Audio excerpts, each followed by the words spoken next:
Hello and welcome back to another episode of the SaltDipped podcast.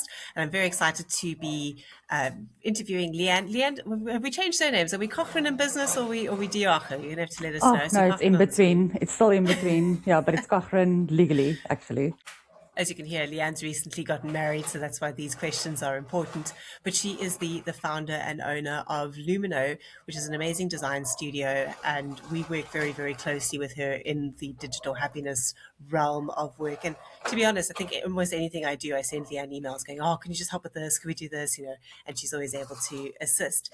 So Liane, thanks so much for joining us today. We love talking business and journeys and lessons and things like that on the podcast. A little bit of a sales opportunity, talk about what it is that you do, what you love doing, but also just like, how are you doing in business and what have you learned and all that, which we'll get into a little bit. But I think Okay. to start off with, let's start with the background of the business. What is it that you're doing in Lumino? What do you want to be connected with more of? And then we can talk about your business journey thus far. Okay. Lumino's just over a year old now. It's a design studio from home, having a designer. It's like freelance design studio. I like graphic design. Maybe it starts with why am I a graphic designer to start with, regardless for what company I'm doing it for. I've always liked arts and crafts and doing stuff like with the creative side of life, but I never really wanted to kind of be a struggling artist. I also have another thing of being a bit of a heel brain. So that means I don't have a dominant left or a dominant right. I've got both with all the tests that they did in school. I don't know.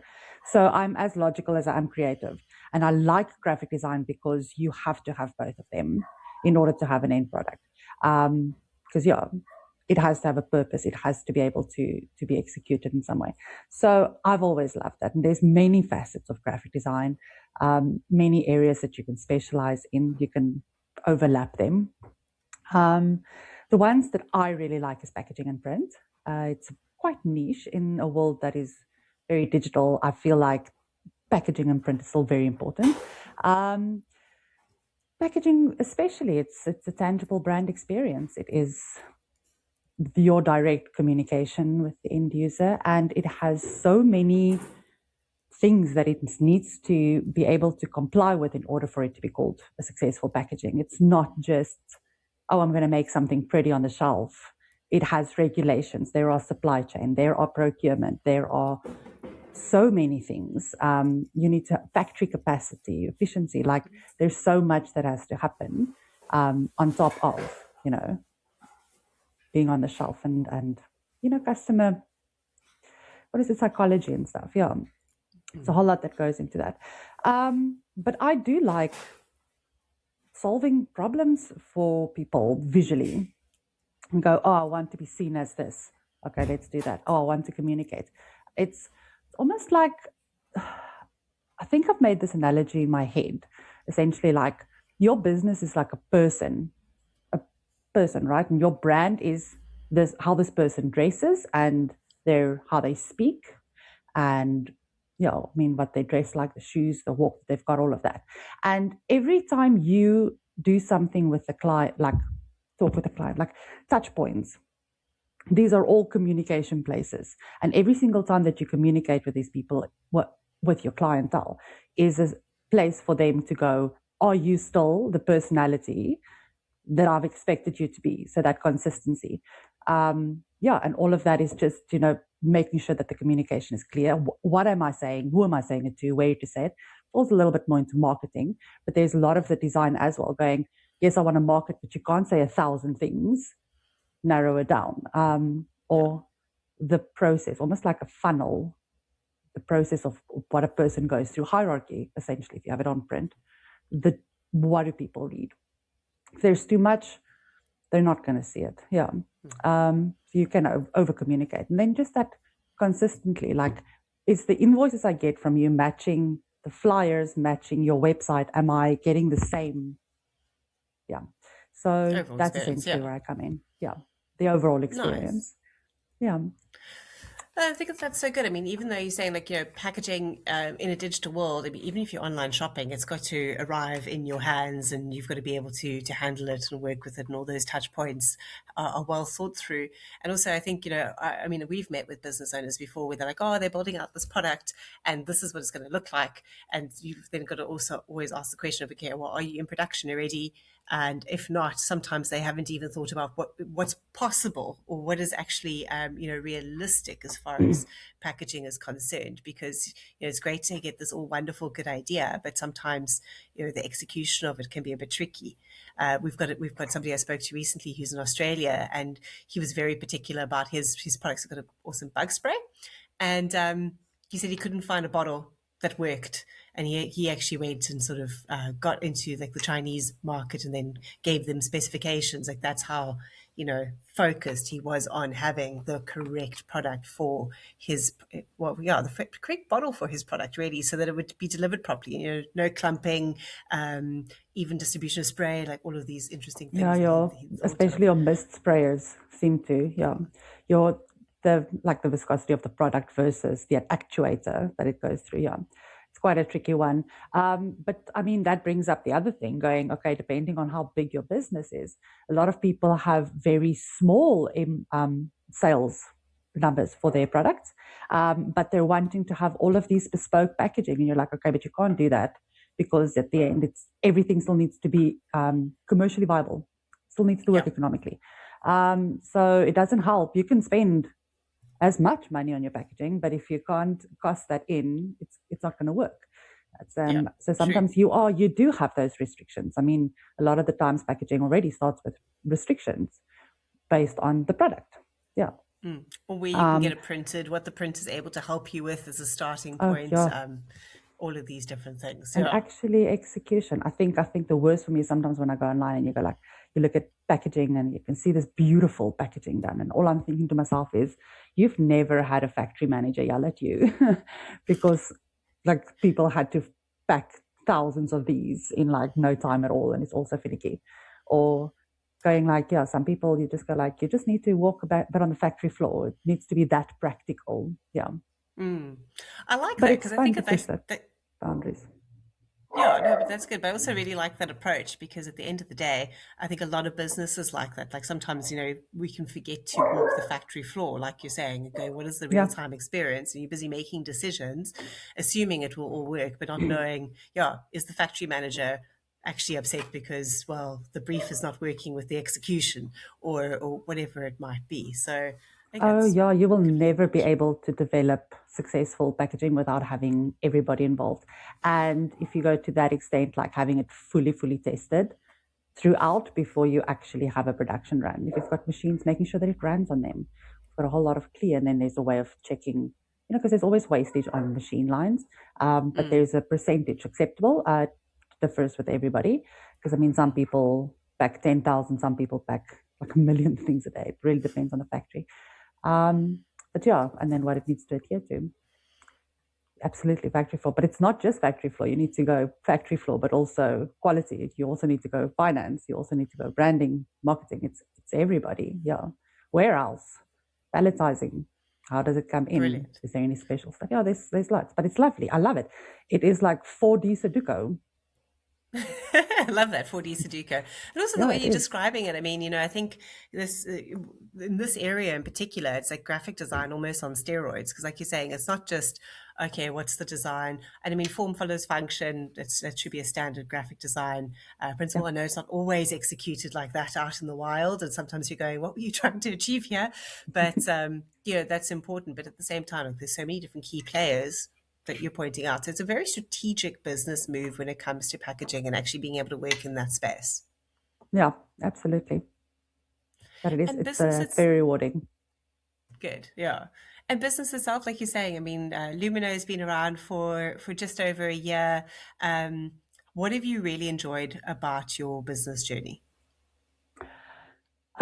My business journey. Okay, this is like very layered. I think the number one thing for me is personal growth. Um, I've had to really back myself and go, okay, I'm going to do this. I needed to make that life change. Um, for family reasons. But just that step of going, okay, I'm going to put myself out there and having to let people know, this is who I am and this is what I can do. It was quite vulnerable in the beginning. I don't know if I'll ever be like 100% with it, but that has been better. And being able to I've never liked selling myself, and I've never felt entrepreneurial. And I feel like I also don't sell myself still. I'm just who I am. And I think the work speaks for itself and people come back or have me on retainer or all those things. Yeah. And I think it's not just, again, the design, it's also the entire process around it.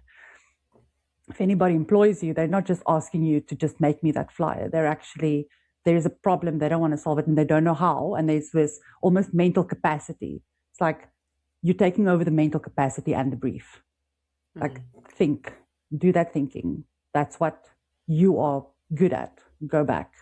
And yeah, I think it's that. And the tracking and stuff. I think I'm completely lost my point there. That's okay. If it comes back, it'll come back. So I think that's really good. I think personal growth and development's a fantastic space to find yourself in, because there's no other option. There's no protection anymore when it is just you and your own business. It's not, everything that is part of business is now your responsibility. Do we ever get used to it? You know what? I think you just end up playing different levels of a game, kind of a thing. I'm finding that, I still am not always like, okay, cool, I got this. Sometimes you've got to have that pep talk in the morning and be like, oh, I know what today looks like. And that's okay. But I know what conversations I've got to have or whatever it might be. And you've just got to sort of pull yourself together and get it done. So no, I think you just get better at being uncomfortable, if that makes any sort of sense.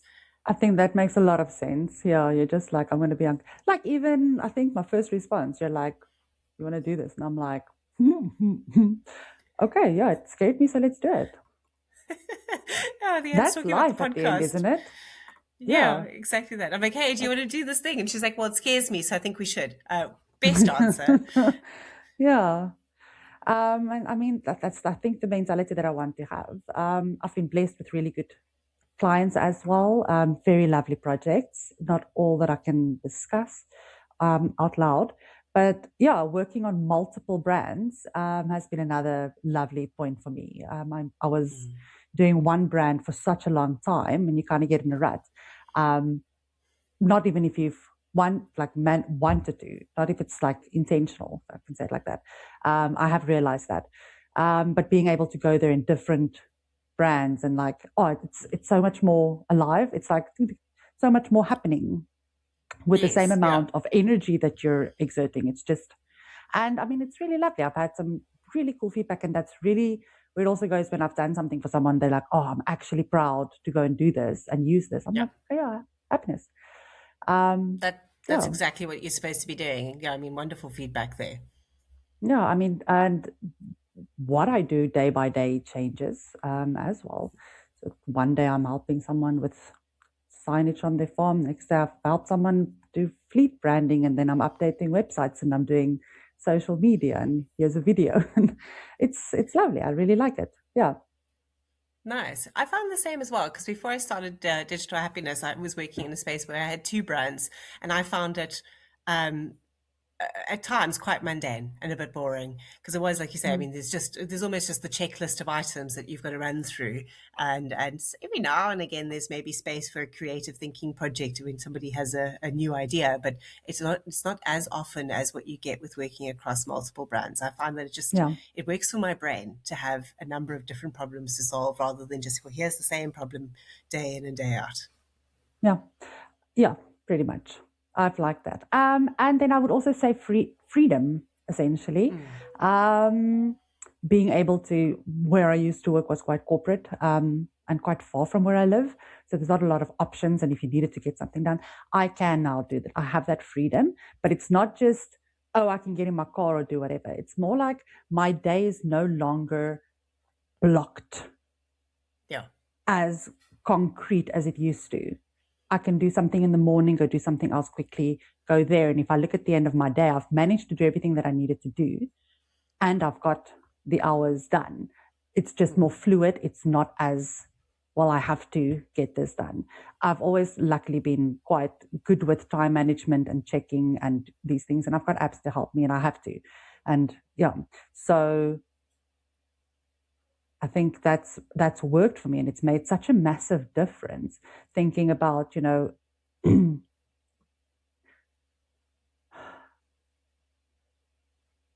to be quite a controversial thing. I've always kind of said that working hours does not equal productivity. Oh, I completely agree with you. I mean, you can fill your hours if need be, but you might still not get an Absolutely. outcome. Yeah, absolutely. So for me, it's like that. I don't have the working hours. I've got hours that people can reach me, and I'm always accessible. But like I'm saying, yesterday was public holiday, Monday, even I've got quite a big project. It's not that I usually do it, but I don't mind. It spools over into my personal time.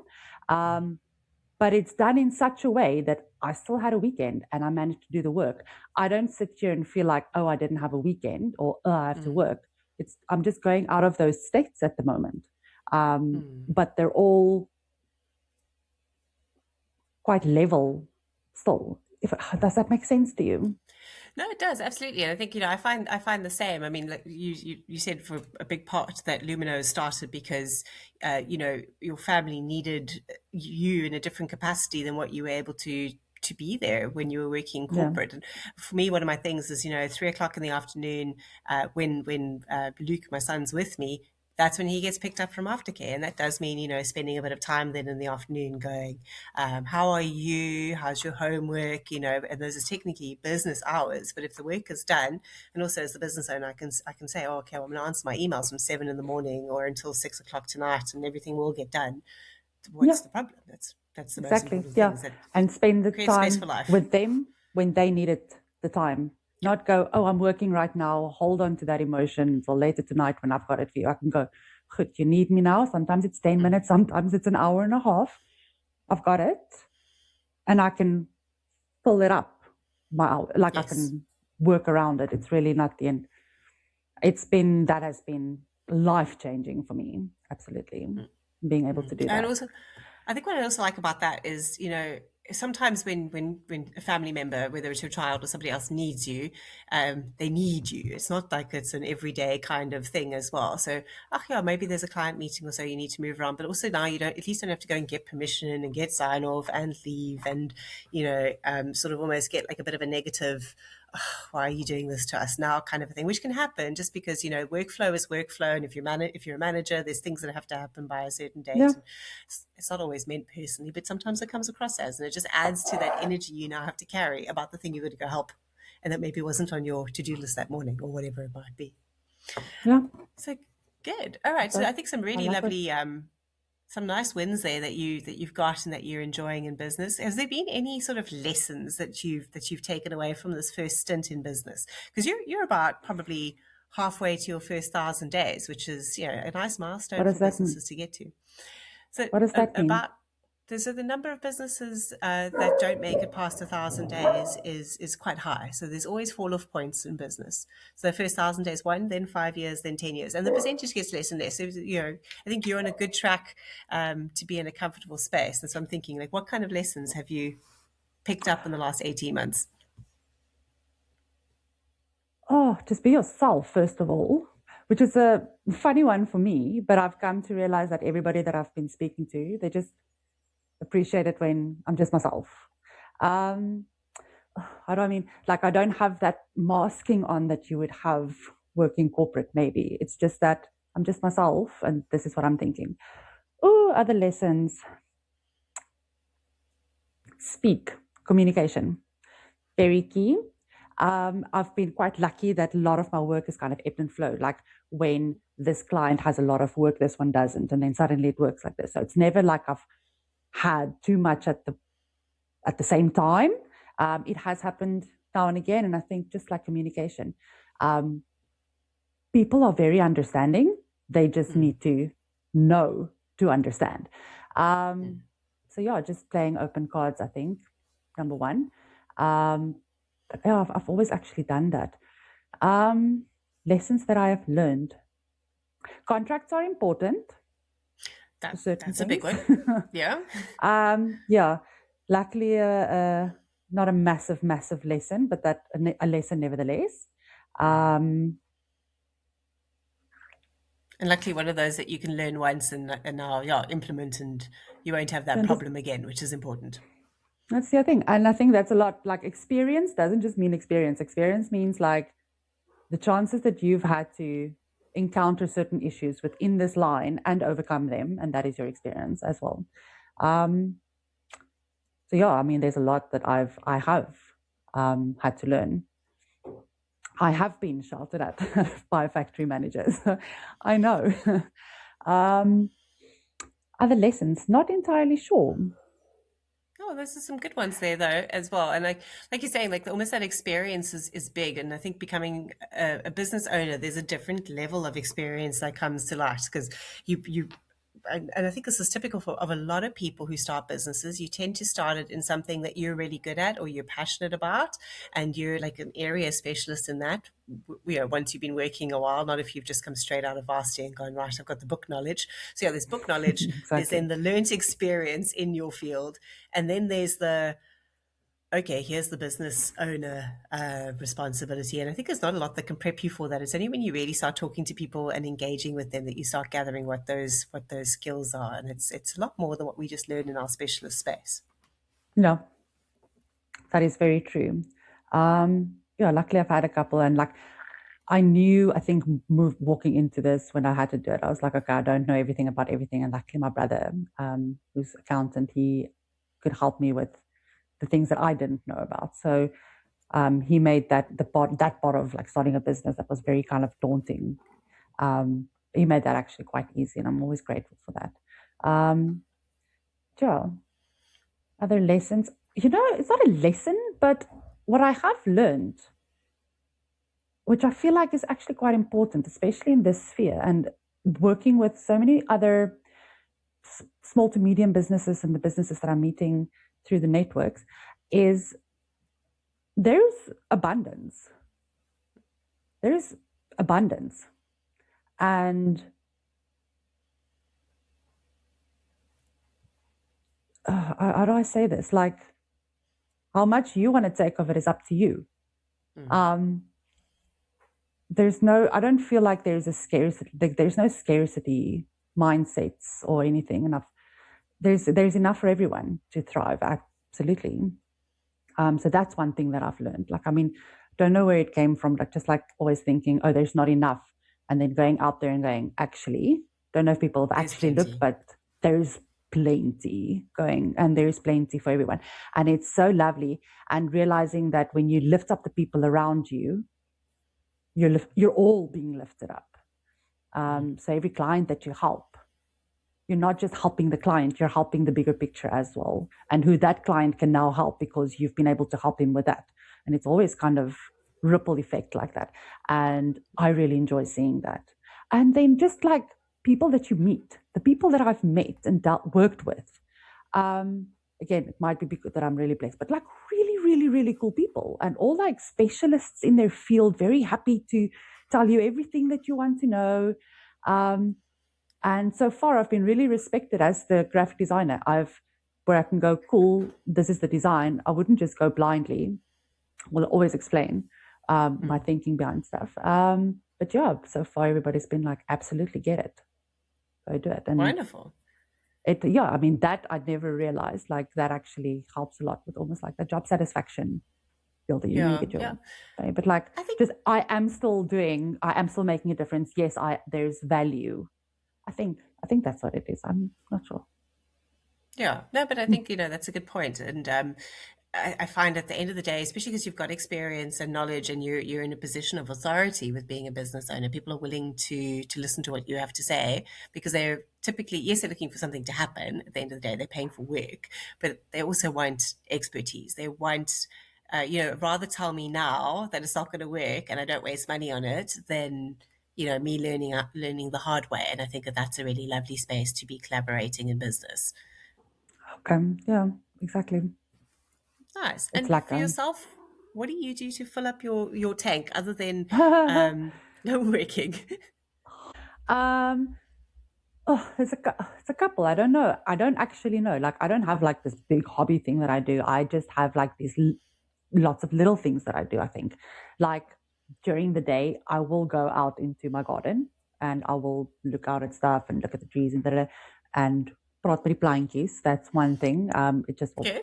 but it's not like this alone fills my cup. It's like I like going outside and talking to the plantjies. I like looking for the chameleon in my tree who is missing again. Haven't seen her for about a month now. Internet is telling me that it's winter. She might be hiding, so I'm keeping my eyes peeled. But I still go outside and have a look for. And you know what? It's amazing. It's the tree, and I look up, and I haven't realized that for the longest time I haven't actually looked up a lot. And it used to hurt me in the beginning, but now doing it, I'm like, the chameleon's like fixing my back because me coming out and looking for the chameleon is helping me. But anyway, that's one of them. Boxing. Started doing that with Alex now twice a week. Not like the hecticest, but I have actually been feeling so much better doing that and just having that movement, that strength, that has been really helping me. And I know, like, I was one of the people going, oh, exercise won't really help me. Actually, it does. Your overall mood goes better. And you can tackle things better. And I find that I'm a nicer person for everybody who has to live with me as well, which is great. Absolutely. Yeah, no, I couldn't go last week and I felt it. And like by yesterday, I was like, okay, now I need to put it in. Another one, I like playing board games with family after dinner, but it's also just more like for us all to connect as well, trying to eat around the table and sitting so that we all have like that space to have a chat. But the big thing, I'm not sure if I'm proud of this, but the big thing I actually do with us Muggy is cell phone games. Okay. I have 2 cell phone games that I sit and in the afternoon, or I can do it in a transition. It's just, they're so, like, the games are dumb, but they help me to just transition or like I can do something and it's almost like while I'm doing it, I'm kind of filtering through thoughts in my head so that by the time I'm done, I'm like, okay, I'm good. But it's also just kind of like filling that space. And like for a long time, I was like, and I'm spending. And it's kind of, it is weird. And I wouldn't want to tell people, hey, I play cell phone games. But it is actually been quite prevalent for me, especially like transition. Like I would be done working, going, okay, cool, do the food and everything. And just somewhere in my day, there would be 20 minutes where I'm sitting and just by myself playing games. So. Yeah, like you said, almost like coming out of that problem-solving mode into just, okay, this is downtime and family time. And I also find like don't try and talk to me at 5 o'clock about something necessarily family related. I still need to just decompress for a little bit and come back. Give me 20 minutes and then you'll get a better conversation out of me anyway. Absolutely. And I mean, it's kind of like, it's like almost false dopamine as well, because you kind of have that false sense of progressing in something and you're winning and it's exploding and it's all nice. It's all really dopamine. And then, okay, guys, my dopamine levels are fine. We can carry on with the evening or something else. Yeah, I think that's what it is. I mean, I'm just kind of, like a lot of the times I played and I'm going, this is so dumb. I'm going to play another round. Yeah, that's perfect. If it helps you decompress and come out, then that is what is most important. It could have been worse. Yeah, it could have been something different. So 100%, and I mean, Candy Crush is addictive for a reason as well. It ticks a box, it fills a need, and that's okay. I mean, I find I need spaces, and I think I maybe get this with my surfing, where, like, when you're in the water, you can't be thinking about anything else because, you might die. So, just having that space that almost forces a stop for me. Then forces you to be present. Yeah, force you to be present, and I find that that's meditation, though. That forcing you to be present is essentially what meditation is. There we go. Yeah. So even if you're doing it through the game, you just need to be. I'm not present in the game, dude. No, I've got. It's almost like. No, but you are, because back processor is going off, and I'm like, just. Okay. It's almost like it's clearing my cache. That's a best way to explain.